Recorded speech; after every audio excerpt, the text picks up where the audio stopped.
2020 ലോകകപ്പിലെ semi final മത്സരങ്ങൾ നാളെ. ആദ്യ മത്സരത്തിൽ ദക്ഷിണാഫ്രിക്ക അഫ്ഗാനിസ്ഥാനെയും രണ്ടാം മത്സരത്തിൽ ഇന്ത്യ ഇംഗ്ലണ്ടിനെയും നേരിടും. വമ്പന്മാർക്ക് നാട്ടിലേക്ക് മടക്ക ടിക്കറ്റ് ഉറപ്പാക്കിയതിന്റെ ആവേശവുമായാണ് അഫ്ഗാനിസ്ഥാൻ സെമി ഫൈനലിൽ ഇറങ്ങുന്നത്. ആവേശപ്പോരിൽ ചിരവൈരികളായ ബംഗ്ലാദേശിനെ 8 റൺസിന് തകർത്താണ് അഫ്ഗാൻ സെമിയിലേക്ക് മുന്നേറിയത്. സെമി ഫൈനലിൽ ദക്ഷിണാഫ്രിക്കയാണ് അഫ്ഗാന്റെ എതിരാളികൾ.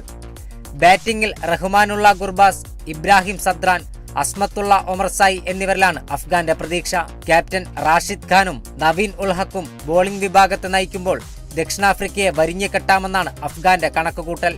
2020 ലോകകപ്പിലെ 3ാം കിരീടമോഹവുമായി ഇറങ്ങിയ ആതിഥേയരായ വെസ്റ്റ് ഇൻഡീസിന്റെ സ്വപ്നങ്ങൾ തകർത്താണ് ദക്ഷിണാഫ്രിക്ക സെമി ബർത്ത് ഉറപ്പിച്ചത്. കിൻഡൻ ഡീകോക്ക്, നായകൻ Aiden Markram, Tristan Stubbs, Heinrich Klaasen, David Miller എന്നിവരാണ് ദക്ഷിണാഫ്രിക്കൻ ബാറ്റിംഗിന്റെ നെടുന്തൂൺ. Tabraiz Shamsi, Marco Jansen, Keshav Maharaj, Kagiso Rabada തുടങ്ങിയവർ നയിക്കുന്ന ബോളിംഗ് നിര ഏത് ടീമിനും വെല്ലുവിളി ഉയർത്തുന്നതാണ്. രണ്ടാം സെമിയിലാണ് ആരാധകർ കാത്തിരിക്കുന്ന ഇന്ത്യ ഇംഗ്ലണ്ട് ക്ലാസിക് പോരാട്ടം. തൊട്ടതെല്ലാം പൊന്നാക്കിയാണ് ഇന്ത്യ സെമിയിലെത്തിയത്.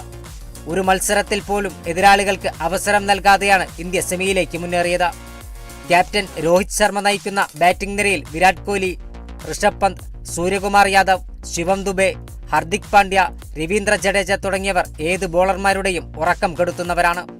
മിന്നുന്ന ഫോമിലുള്ള ഹിറ്റ്മാൻ രോഹിത് ശർമ്മ മുന്നിൽ നിന്ന് പടനയിക്കുമ്പോൾ ബോളിംഗ് നിരയും ഏത് ടീമിനെയും വെല്ലുവിളിക്കാൻ കഴിയുന്നവരാണ്.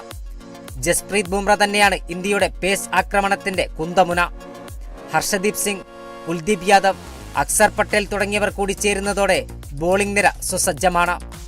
Captain Jos Buttler, Phil Salt എന്നിവരാണ് ഇംഗ്ലണ്ട് ബാറ്റിംഗ് നിരയുടെ നെടുന്തൂൺ.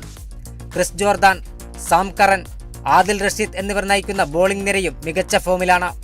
എന്നാൽ രോഹിത് ശർമ്മ മുന്നിൽ നിന്ന് പടനയിക്കുമ്പോൾ വിജയത്തിൽ കുറഞ്ഞതൊന്നും ഇന്ത്യൻ ടീമിന്റെയും ആരാധകരുടെയും ചിന്തയിൽ പോലുമില്ല. Sports desk, Kerala vision news.